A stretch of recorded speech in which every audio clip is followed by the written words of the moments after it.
मग तुम्ही नादा म्हणून त्यांना नादाने इलाज टाका ना, नाही तर त्यांच्या आईबापांना अटक करा. जोपर्यंत त्यांच्या आईबापांना अटक करत नाही ना तोपर्यंत ती पोरं सुधरत नाही. ती माझ्या पोराने चुकी केली ना, तुम्ही माझ्या पण पोरांना टाका.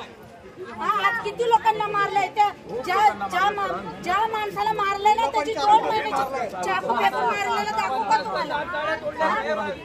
चाकू फेकून मारलेलं आहे. तुम्ही असा नादात बोलूच नका, नादात बोलू तुम्ही त्यांना हे करूच नका.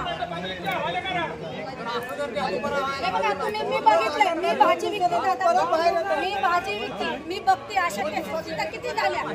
केसेस होत्या 4-8 दिवस झालं की ठेवताय की लगेच तुम्ही सोडून देताय. तुम्ही बोलताय ना नादा नाही, नादानवाल्याला कसं कळतं मारहाणी करायची?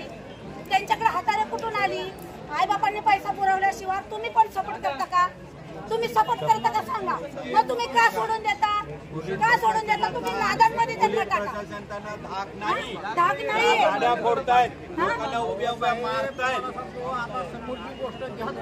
4-8 दिवसांचा पोरं सुटून येते तर येतात की तुम्ही पण त्यांना सपोर्ट करता?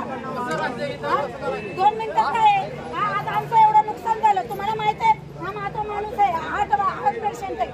आज 8 दिवस झाले माझी रिक्षा घरी होईल, माझा भाजीचा धंदा आहे. मी आता भाडं कशाला भरू?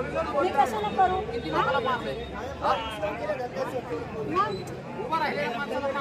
हा तुमच्या जर आम्ही तुमची काढली काळ, तुम्ही जर आम्हाला आमची तुम्ही असेल तर तुम्ही आम्हाला मारू शकता.